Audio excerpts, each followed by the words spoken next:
नयनमवतारं नयतु मे। मन को शांत बनाए हम, मन को शांत बनाए हम। सांस सांस भर परमात्मा का ध्यान लगाए हम, मन को शांत बनाए हम, मन को शांत बनाए। वर्तमान में जीने का अभ्यास बढ़ाते जाए, भूतकाल के चिंतन में हम समय नहीं गवाए। प्रतिक्रिया के घावों से, प्रतिक्रिया के घावों से निज को बचाए हम, मन को शांत बनाए हम, मन को शांत बनाए। एक सुंदर प्रेरणा दी गई, वर्तमान में जीने का अभ्यास। तो आप में से कितने लोग यहाँ पे वर्तमान में हैं? अभी महाराज वर्तमान में हैं, प्रेजेंट है यहाँ पर। तो बोले कि पूछने की बात है, प्रेजेंट तो है ही, सामने दिख रहे हैं। और कई बार हम फिजिकली यहाँ होते हैं पर मेंटली और इमोशनली एब्सेंट भी हो सकते हैं। आप याद कीजिए, दिन में कितनी बार ऐसा होता है कि आप जोन आउट हो जाते हैं। मतलब जिस कार्य में है, शरीर से या क्रिया से तो उस कार्य में है, पर मन से उस क्रिया से कहीं और चले जाते हैं। ऐसा कितने लोगों के साथ होता है?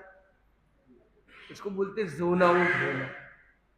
वैसे ही कई बार हम लॉस्ट हो जाते हैं अपने अतीत की उन बातों में या भविष्य की कल्पनाओं या चिंताओं में, गुम हो जाते हैं, वर्तमान में अनुपस्थित हो जाते हैं, एब्सेंट माइंडेड हो जाते हैं। तो कितने लोग ऐसा फील करते हैं कि दिन में कोई ऐसा टाइम आता है जब वो इतिहास के अंदर या भविष्य की कल्पनाओं में चले जाते हैं और वर्तमान से उनका नाता एक तरह से छूट जाता है। ऐसा थोड़ी थोड़ी देर के लिए कभी होता है या नहीं होता? कितने लोगों के साथ होता है ऐसा? तो आप लोग के पास टाइम मशीन आ गई मानो, आप लोग तो टाइम में ट्रैवल कर लेते हैं। और यहाँ पे बताया कि मन को शांत रखना है तो हमें क्या करना है? वर्तमान में जीने का अभ्यास बढ़ाना है। दूसरी बात ये कि भूतकाल के चिंतन में हम समय नहीं गवाएंगे। तो बताओ, अतीत का चिंतन करना चाहिए कि नहीं करना चाहिए? अगर नहीं करना चाहिए तो इतिहास में इतनी किताबें क्यों लिखी गई? अगर अतीत का कोई मूल्य है ही नहीं तो अतीत पर किताबें क्यों लिखी गई भाई? क्यों हम भगवान महावीर के 27 भवों का वाचन करते हैं? अब ये पढ़ना चाहिए ना कि भगवान महावीर अभी सिद्ध गति में है, सिद्ध पुरुष है, वही बातें करनी चाहिए। उनके पुराने 27 भव बार बार बार बार क्यों करते रहते हैं? अगर इतिहास का कोई मूल्य नहीं है तो इतिहास को क्यों याद करते हैं? कोई दो संत थे, ये एक सच्ची घटना है। तो एक संत ने कहा, पुरानी पुरानी बातें करते हो, उस दिन ऐसा किया था, इस दिन ऐसा किया था, ये कोई बातें क्यों करते हो आप? तो बोले, इतिहास को भी भूल नहीं सकते। वो बोले, अतीतम व्यतीतम बातें भूल जाओ। बोले कैसे भूल जाए? भगवान महावीर भूले क्या? मैंने भगवान महावीर का पक्का चला हूं, वो अपने 27 भोग नहीं भूले तो मैं इस भोग की पुरानी बातों कैसे भूल जाऊं? अब बताओ। पर ये यहाँ पे क्या है कि भगवान की जो वाणी, ये जो भी हम सिद्धांत समझते हैं तो हमें समझना है कि सूत्र की एक भाषा होती है और एक शैली होती है। एक भाषा होती है, मतलब जैसे एक भाषा तो ये होगी संस्कृत भाषा, प्राकृत भाषा। शैली का मतलब संक्षिप्त शैली होती है। तो साथ में एक और बात, जो कोई भी सूत्र को पढ़ते रहे हमें ध्यान रखनी चाहिए। तो शास्त्र की वाणी में एक आता है, नत्थी जिण वर्णम नय विहूणम। भगवान की वाणी का कोई भी एक भी वचन ऐसा नहीं है जो नय विहीन हो, नय से मुक्त हो। तो जो भी वाणी है उनकी वो नय युक्त है। अब ये नय, ये क्या होता है? नय कौन है? हमारे धर्म संघ में एक संत है, उनका नाम है नय मुनि, हमारे अच्छे परिचित हैं और अभी गुरुदेव की सेवा में रहते हैं। तो नय का अर्थ क्या है, कौन बता सकता है? भगवान की वाणी का एक भी सूत्र नय से मुक्त नहीं है, नय युक्त है। नय का मतलब है दृष्टिकोण। जो भी बात कही जा रही है वो किसी एक दृष्टिकोण से की जा रही है। अगर उसको हम हर दृष्टिकोण से फिट करने जाएंगे तो वो सही नहीं बैठे। जैसे एक बूढ़ी माँ थी, उसकी सुई गिर गई, घर में अंधेरा था और उसको किसी ने सूत्र पढ़ाया हुआ था कि भाई प्रकाश में चीजें जल्दी मिलती। ठीक है भाई, उससे बोला बाहर उजाला है, बाहर लालटेन जग रही है, बाहर ये जो मतलब स्ट्रीट लाइट है वगैरह है, तो वहां जाके वो सुई खोजने लगी। उतने में आप जैसा एक बुद्धिशाली व्यक्ति वहां से गुजरा। उसने बोला माता जी क्या कर रहे हो, बताओ भाई। वो बोले सुई गिर गई है, मैं सुई की खोज कर रही हूँ। तो उसने बोला सुई कहाँ गिरी है? वो बोले कुटिया में गिर गई। बोले यहाँ क्यों खोज रही हो? बोले उजाला तो यही है, मूर्ख थोड़ा तो समझ। उजाला नहीं है, अंधेरे में कहाँ ढूंढूंगी? अब बताओ कितने दिन में वो बूढ़ी माँ सुई को खोजने में कामयाब बनेगी? कितना टाइम लगेगा? दिन मतलब आधा घंटा लगेगा, 1 घंटा लगेगा, कितना टाइम लगेगा है? मैं बताऊं कितनी देर में मिलेगी? थोड़ी ही देर में मिल जाएगी, क्योंकि आप जैसा बुद्धिशाली व्यक्ति वही है, वो कमरे में जाके खोज के लाके दे देगा, खत्म बात। सिंपल हो गया ना काम। क्योंकि मैंने हिंट दिया आपको कि बुद्धिशाली व्यक्ति आप वहां के हो, फिर भी आप उत्तर दे रहे हो कभी नहीं मिलेगी। तो आप जैसे ज्ञानी पुरुष वहां होते हुए भी क्यों नहीं मिलेगी, बताओ। तो वैसे ही जब अब मैं ये कह रहा हूं कि जो बूढ़ी माँ की परिस्थिति है ना, वो आपके जीवन की एक परिस्थिति है। तो उस जीवन की परिस्थिति के समाधान के लिए वो बुद्धिशाली व्यक्ति चाहिए जो बताए उनको कि जहां प्रॉब्लम है वही काम कर भाई। तो आप लोगों में से कौन कौन है जो कई बार प्रॉब्लम में उलझ जाता है? कितने लोग हैं? तब आपको उस बुद्धिशाली व्यक्ति को याद करना है। वो कौन है?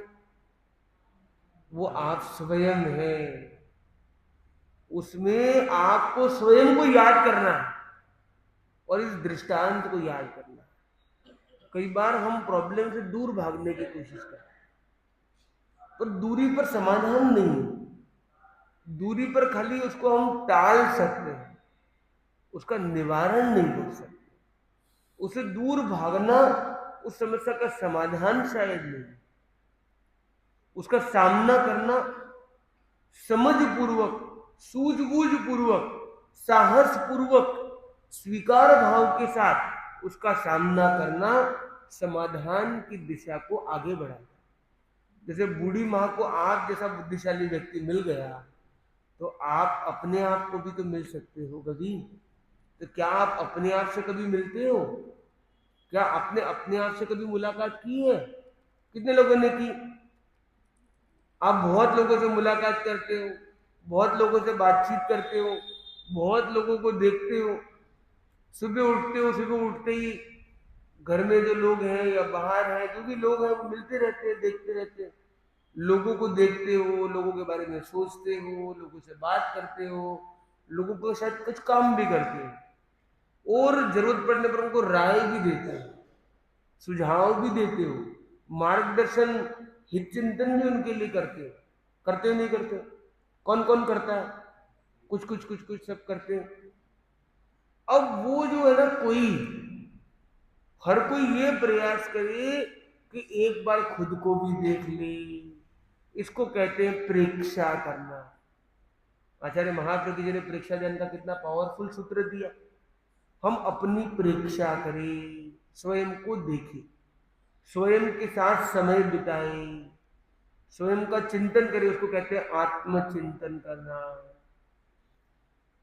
स्वयं को सुझाव देना, उसको कहते हैं अनुप्रेक्षा करना। स्वयं के साथ संवाद करना, इसको कहते हैं आत्ममंथन करना। इस पूरी प्रक्रिया में स्वयं के साथ बैठना, स्वयं को सुझाव देना, स्वयं को मार्गदर्शन करना, ये कब पॉसिबल है? जब आप अपने आप से, अपनी प्रॉब्लम वाले से अपने आप को अलग कर पाते। तो इसके लिए प्रेक्षा ज्ञान में एक सूत्र दिया गया, संपीखई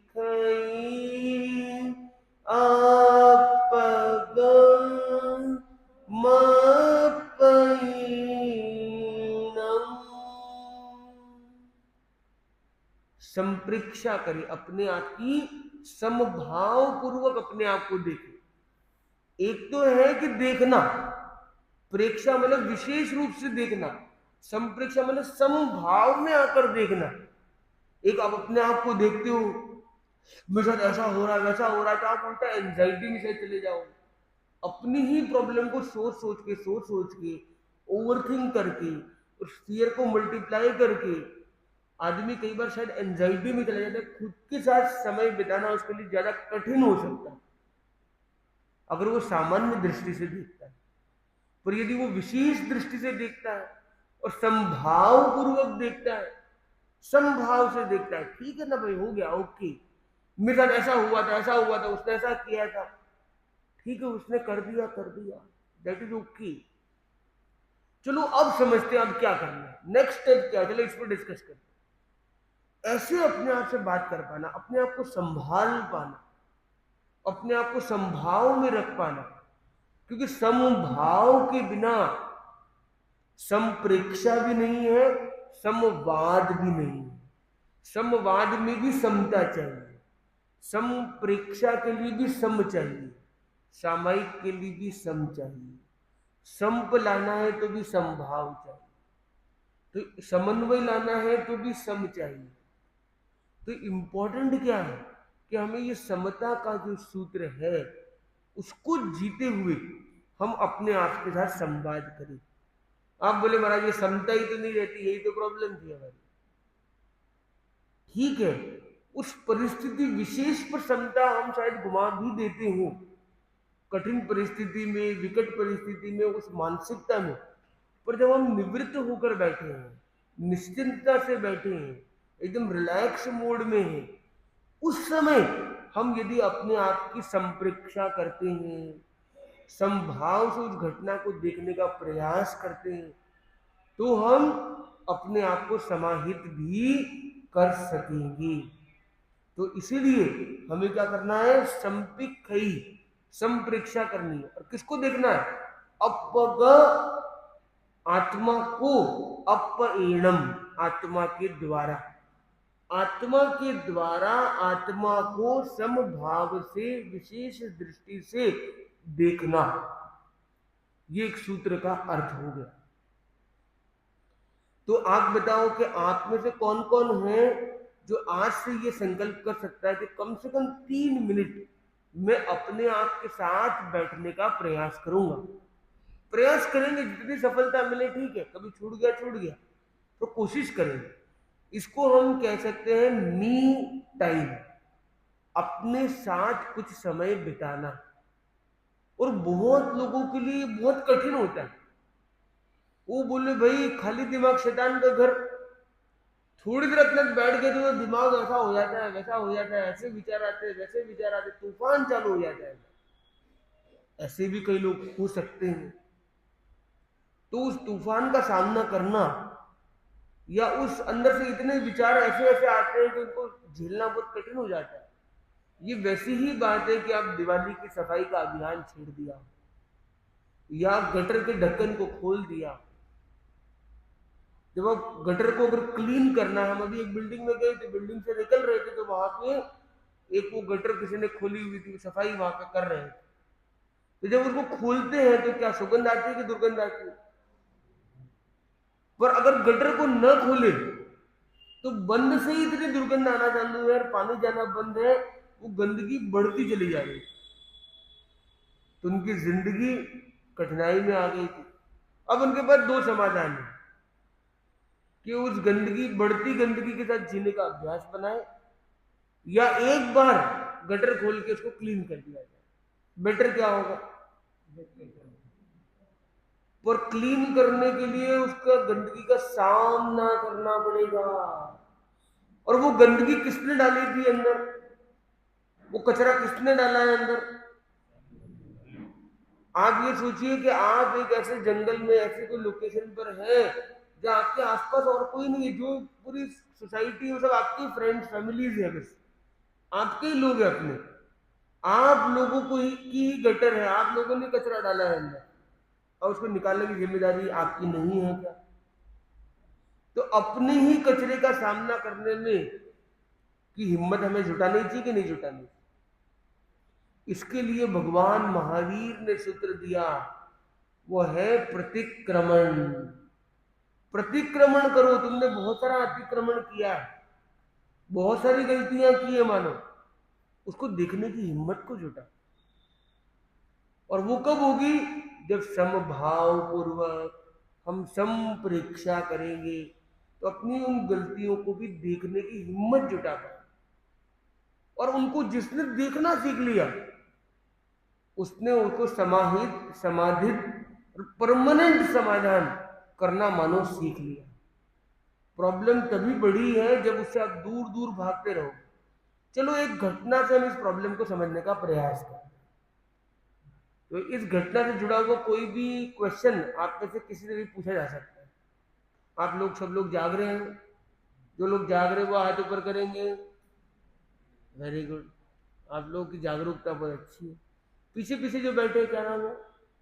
बीच में मालचंदी के बाजू में है, क्या नाम है? उनको बोलिए। कहा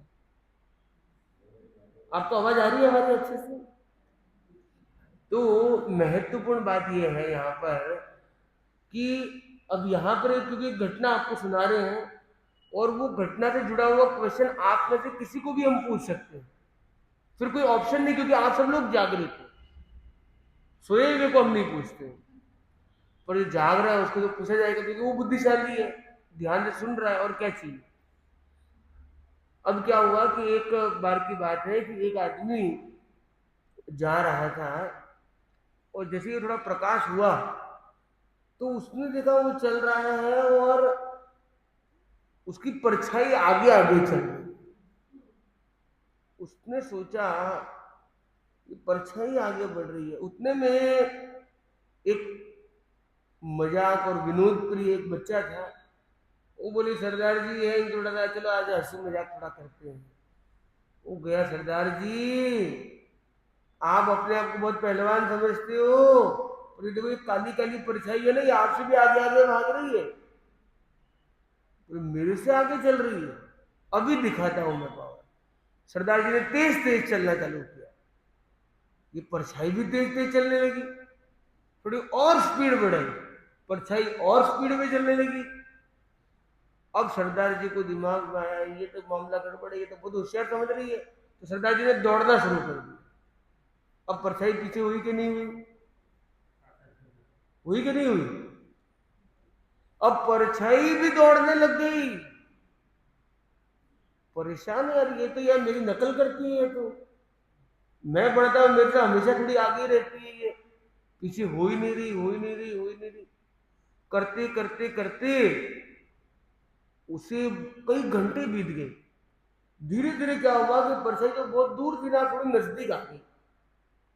उसने बोला अब देखो इसको मैंने उतना नीचे तो कर दिया, और इसको पूरा खत्म करना। एक समय ऐसा एकदम नजदीक आ गई, बोले अब पकड़े में आ रही है, देखा इसको मैंने ठीक कर दिया। उतने में क्या हुआ, वो जो बच्चा था मस्ती वाला था, सरदार जी आप उसको उधर ढूंढ रहे हो, वो तो पीछे चल रही है, उसको पीछे करना है ना आपको, तो पीछे मुड़ जाओ आप। अभी तो घर से आप इतना दूर आ गए, घर वाले कितना ढूंढ रहे हैं आपको, घर की तरफ चलो। उसने फिर टर्न ले लिया। अब वापस क्या होगा, वापस अब धीरे धीरे परछाई और आगे आने लगी। 2-3 घंटे भागा, परछाई थोड़ी और आगे आ गई। थोड़ा और जैसे जैसे स्पीड बढ़ाता है वो परछाई और लंबी और आगे बढ़ती रहती है। उतने में आप जैसा एक ज्ञानी व्यक्ति से मुलाकात। उसने बोला कि बच्चे ने मेरे को चैलेंज किया कि इस परछाई को पीछे करके बताओ, तो मैं सुबह से लगा हुआ, सुबह घर से चला था और दोपहर में वापस घर के लिए चला हूं। पूरा आज तो इतना बड़ा राउंड हो गया मेरा, कई सैकड़ों किलोमीटर हो गया। पूरी परछाई है, इतना कभी दौड़ता हूँ, भागता हूँ, कूदता हूँ, चिल्लाता हूँ, फिर भी पीछे नहीं हो रही है, तो क्या करूं। तो आप जैसे बुद्धिशाली व्यक्ति ने उसको क्या सुझाव दिया, वो अब आपको बताना है। कौन बताएगा भाई? हाँ पीछे पीछे बताओ भाई, कुर्सी डाल ले, कोई भी बता सकता है। हाँ आप बताओ क्या कह रहे हैं। चोटी पकड़ ली, इन्होंने क्या किया है कि चोटी पकड़ ली उसकी अच्छी। सरदार जी की तो पकड़ी थी, अब पगड़ी बेचारे की बच्ची थी, वही भी चली जाएगी फिर तो। वो मैं थोड़ा सा, सरदार जी बोले मेरी लाज रखो भाई, अभी पहले तो इतना दौड़ा के थका दिया, अब छोटी और पकड़ोगे तो फिर। और बताओ और क्या किया होगा, आप जैसा बुद्धिशाली आदमी ने क्या सुझाव दिया होगा, बताओ जल्दी जल्दी fast.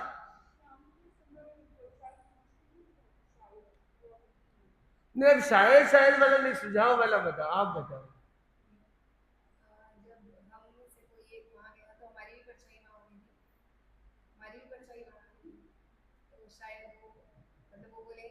Very good very good very good, आप बताइए।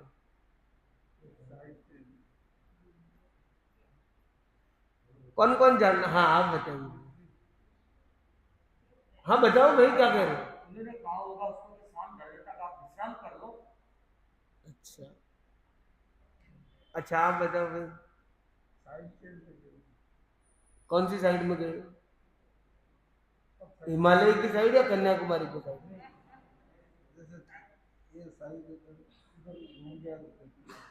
आपका नाम क्या है? धनराज जी। तो इन्होंने एकदम सही जवाब दिया, इनके लिए तो न उसको कोई दूसरी परछाई बतानी है, न उसको कोई रोकना है, न उसको कोई चोटी पकड़नी है। बड़ा माजरा यही था कि वो दिशा जो थी, सूर्य, क्योंकि सुबह जब वो चला था तो सूर्य क्या था, पीछे था, तो परछाई आगे आगे बन रही थी। और दोपहर में क्या किया उस बच्चे ने, मजाक में क्या बोला कि घर वाले बुला रहे चलो घर, तो उसने दिशा चेंज कर दी थी, फिर सूर्य उधर चला गया था, तो अब उधर से भी परछाई ऐसे ही बन रही थी उसकी।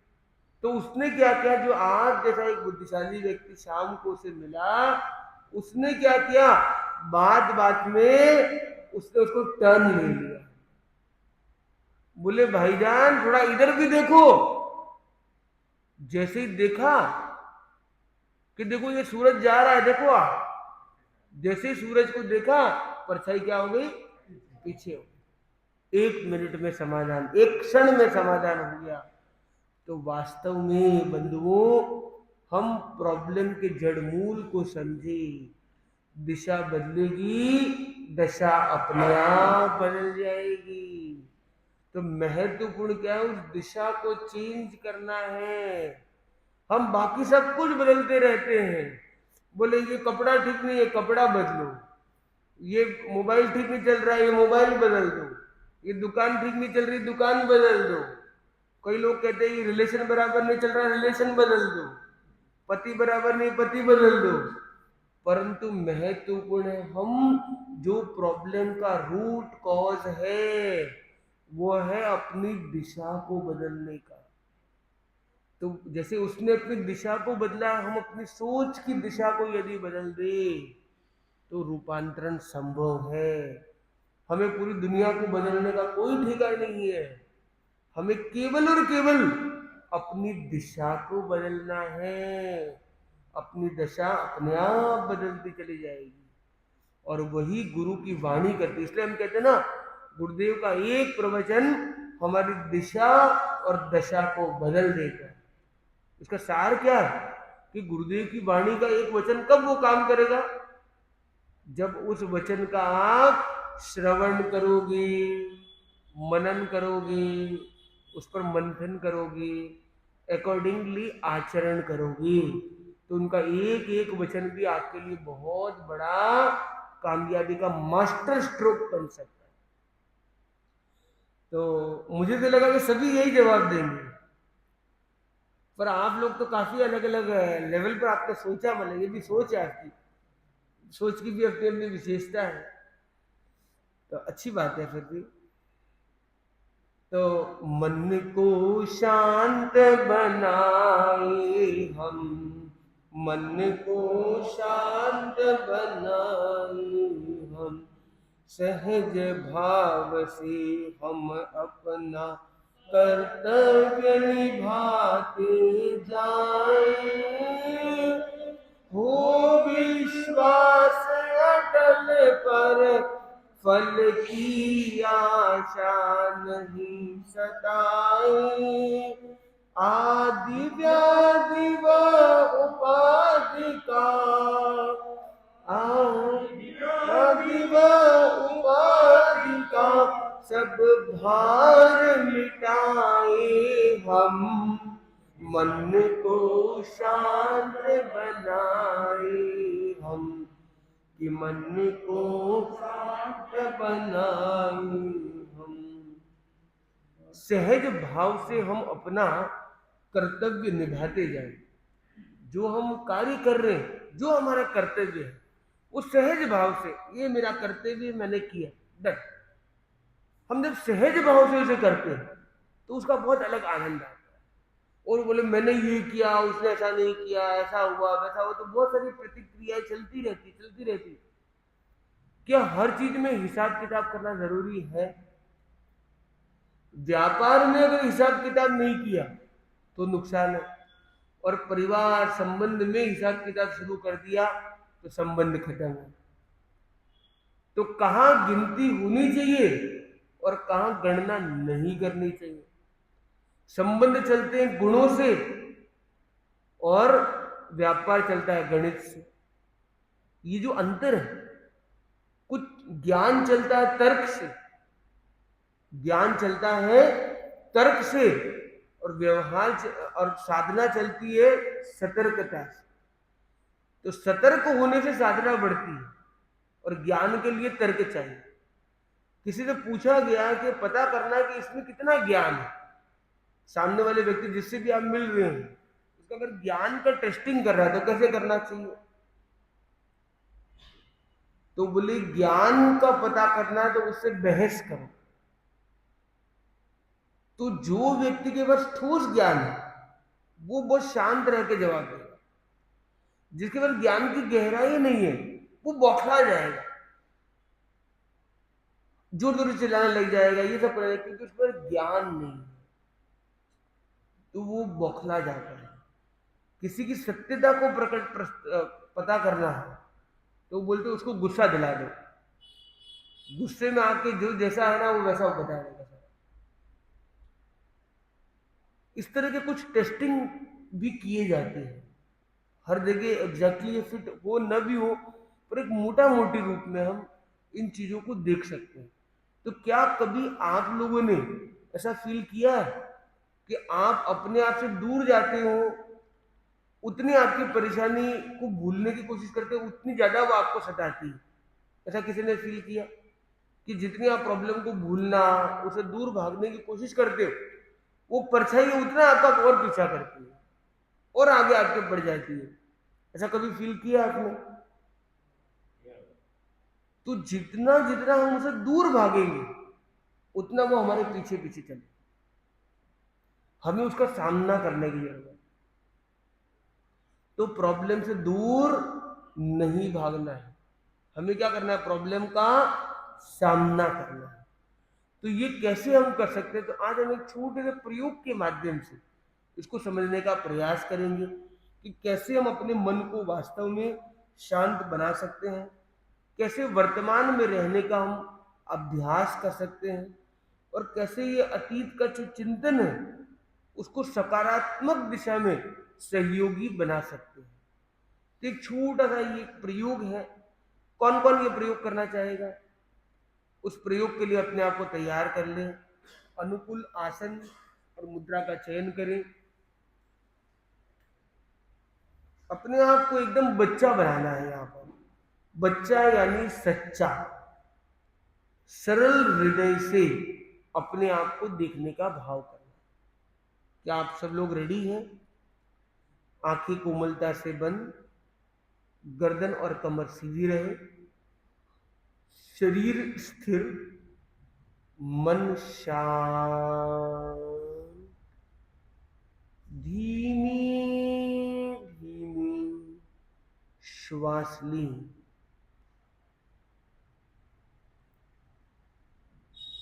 एकदम परम आनंद की स्थिति आ रही,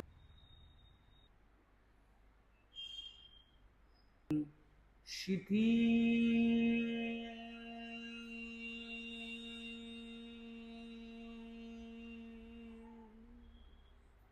फील करिए दोनों पैर एकदम रिलैक्स हो गई है।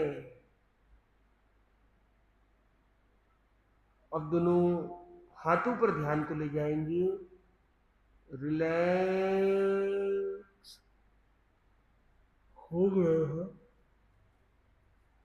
दोनों हाथ एकदम हल्की हो गए हैं।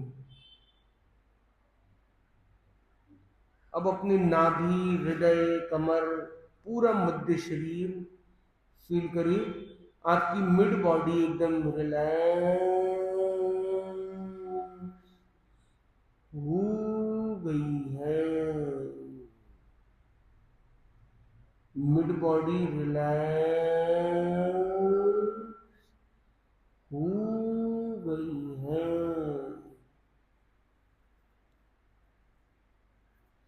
फील करिए एक डीप रिलैक्सेशन का, कि आपकी मिड बॉडी एकदम रिलैक्स्ड है, एकदम हल्की हो गई है।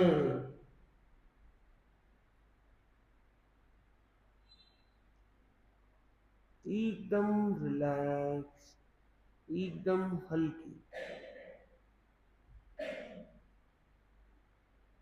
अब उस डीप रिलैक्सेशन के साथ अब अपने ऊपरी भाग पर ध्यान ले जाएंगे, चेहरा, गला, गर्दन और मस्तक, पूरा ऊपर का भाग एकदम रिलैक्स हो गया है।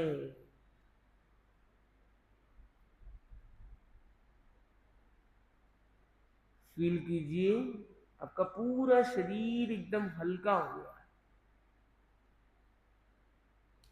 और अधिक रिलैक्स हो गया है। अब पूरे इस भावमंडल के साथ, फीलिंग के साथ और आगे बढ़ेंगे, और फील कीजिए आपके आसपास का जो पूरा माहौल है वो बहुत ज्यादा शांतिमय हो गया है।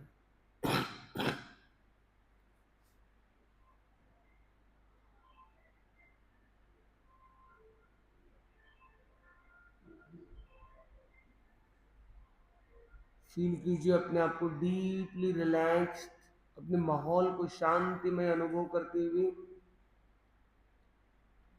फील कीजिए आपकी एक एक कोशिका शांतिमय, पीसफुल हो रही है।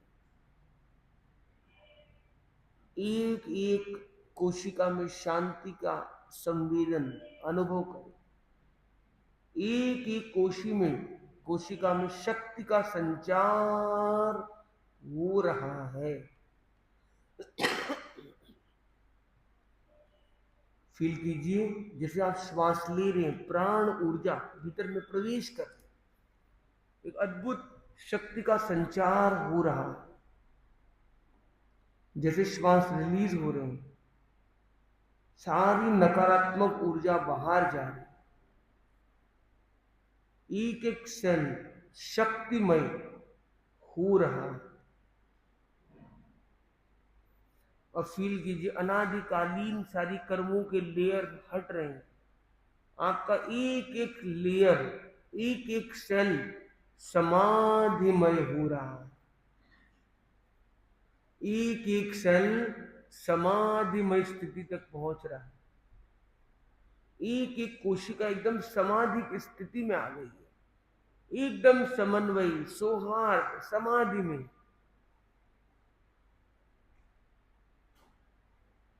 फील करिए, क्योंकि एक एक जो बीमारी सामने आती है, कहते बीमारियों का कारण है हमारी जो सेल है वो हार्मनी में नहीं है, यानी समाधि में नहीं है, उसी को हम बीमारी कहते हैं। चाहे वो मानसिक बीमारी हो या शारीरिक बीमारी या भावनात्मक बीमारी।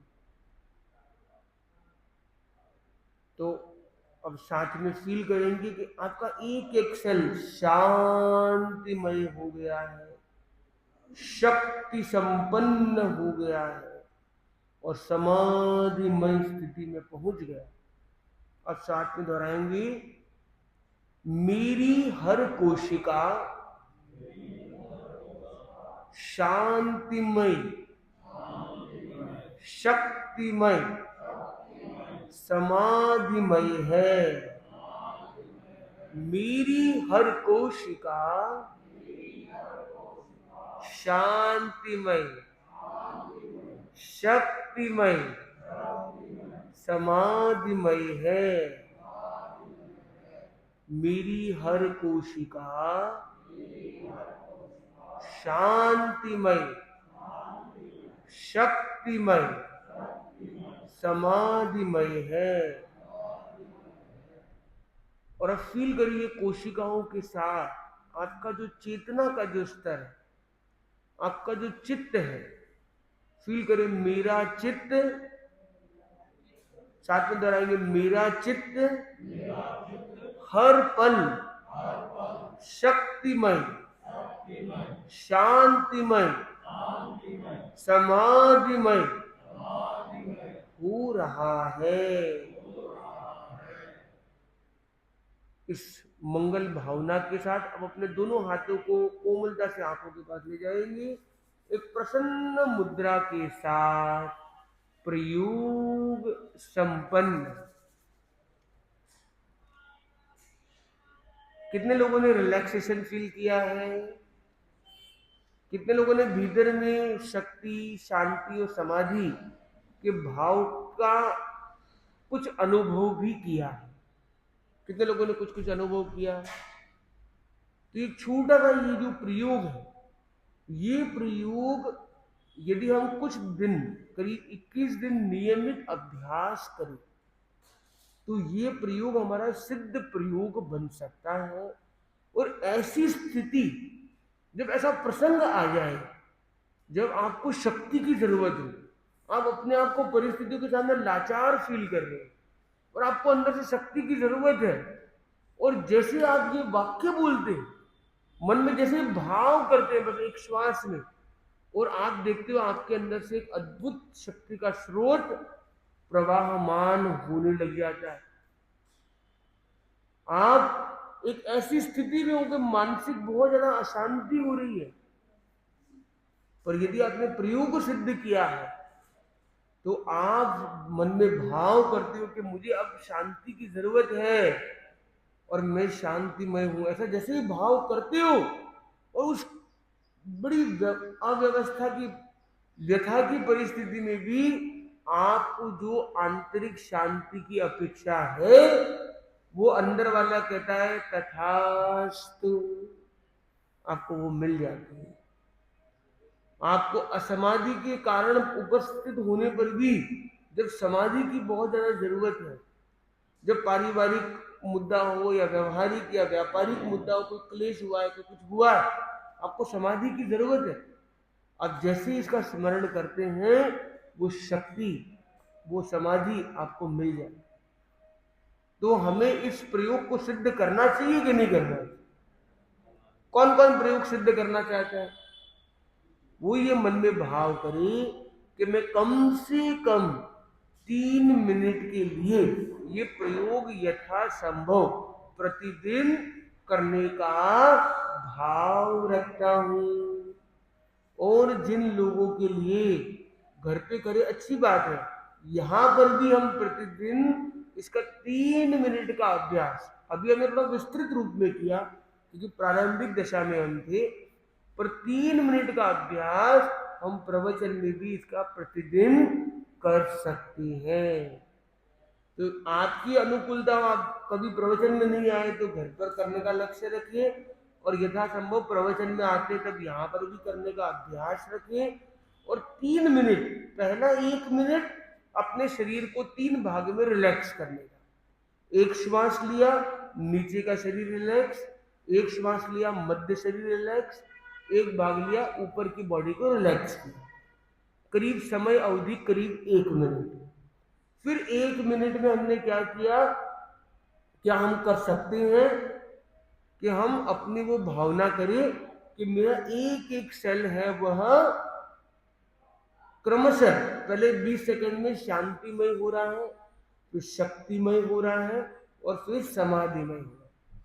फिर अगला 1 मिनट है, इस संकल्प को बड़े भाव के साथ रिपीट करना 3 बार, फिर 3 बार अपने चित्त के लिए रिपीट करना, और फिर 3 बार अपने आभा मंडल को भी ऐसा अनुभव करते हुए अपने आंखों को खोलना। ये करीब 3 स्टेप। पहला स्टेप क्या है, 1 मिनट में 3 श्वास और तीनों लेयर का कायोसर्ग करना।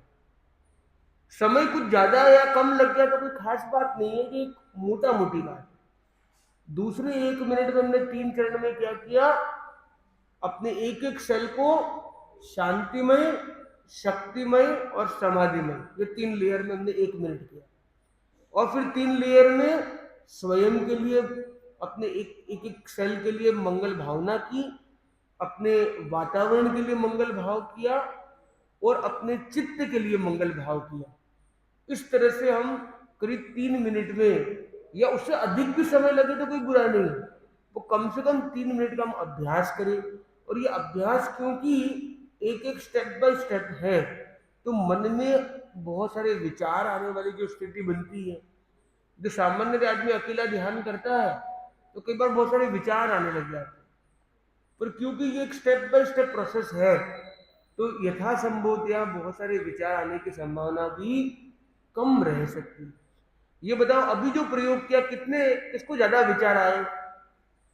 बहुत सारे विचार आए ये प्रयोग करते टाइम। किसको ये प्रयोग करते टाइम बहुत कम विचार आए? Very good. और किसको विचार नहीं आए? वो इसी फ्लो में चल रहा था, मतलब जो चल रहा है उसमें चल रहा है, वो और कुछ सोच नहीं रहा था। ऐसा कौन था? Very good. और कौन था जिसने, हाँ वेरी गुड, किसने हाथ किसी ने भी ऊपर नहीं किया? वो मेन है, वो हीरो ऑफ द प्रोग्राम। वो कौन है? क्यों? हाँ, जो है तो थोड़ा बहुत सांस जो है तो पूरा लंबो नहीं मैंने क्या बोला, किसको विचार ज्यादा आए ये मैंने पूछा, किसको विचार कम आए ये भी पूछा, किसको विचार नहीं आए ये भी पूछा। आप किस में आते हो? आप किसी एक में आते हो या उससे अलग हो? मैं ये पूछना चाहता है, सही है ना? तो कहने का मतलब है, हमारा ये भावना रहता है, भावना हमारी रहती है कि जो ये क्रम रहे ना, तो एक होता है प्रवचन, एक होती है कार्यशाला। आपको बता सकता है प्रवचन और कार्यशाला में क्या अंतर होता है? पूरा ही अंतर कार्यशाला तो पर्टिकुलर उसी के लिए होगी। और प्रवचन? प्रवचन के अंदर प्रवचन भी होता है, श्रवण भी होता है। प्रवचन भी होता है, श्रवण भी होता है।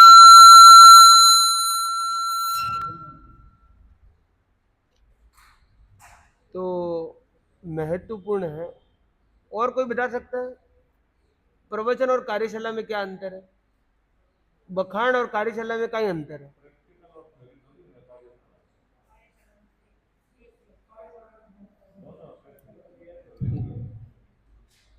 हाँ,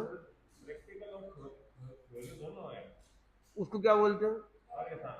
अच्छा,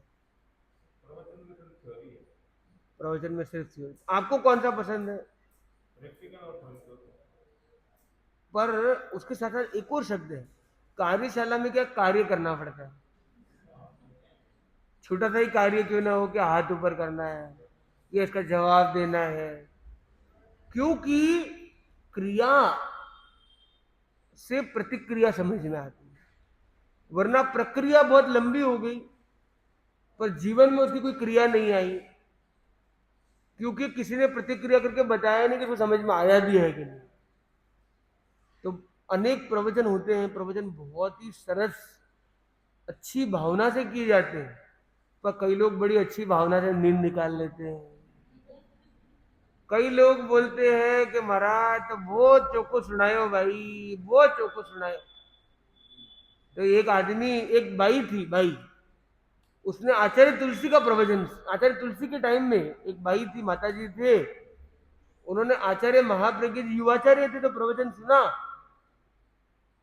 और आचार्य तुलसी को आके बोला, आज तो नथमल जी साहब युवाचार्य महाराज तो ओ हो किसो बखाड़ दियो।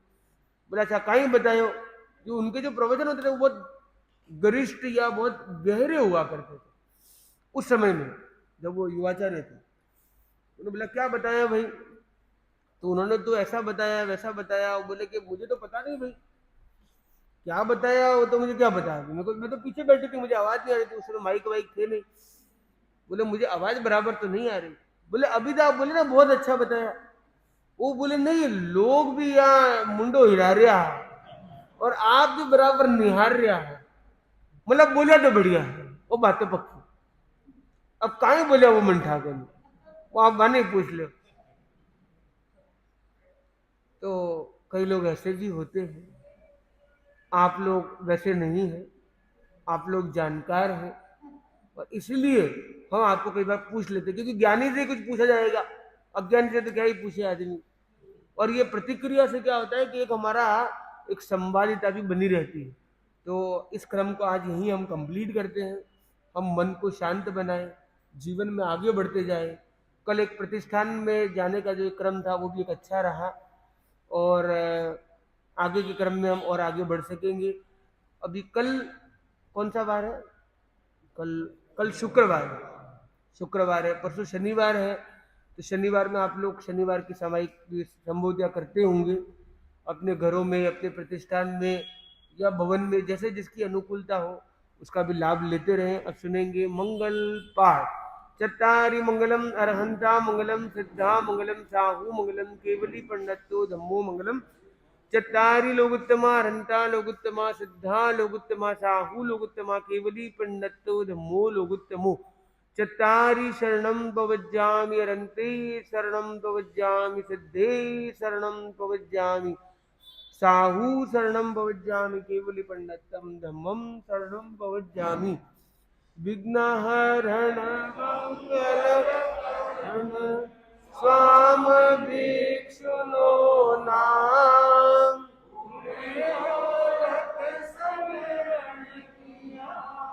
सरे अचिंत्या काम सरे काम सरे अचिंत्या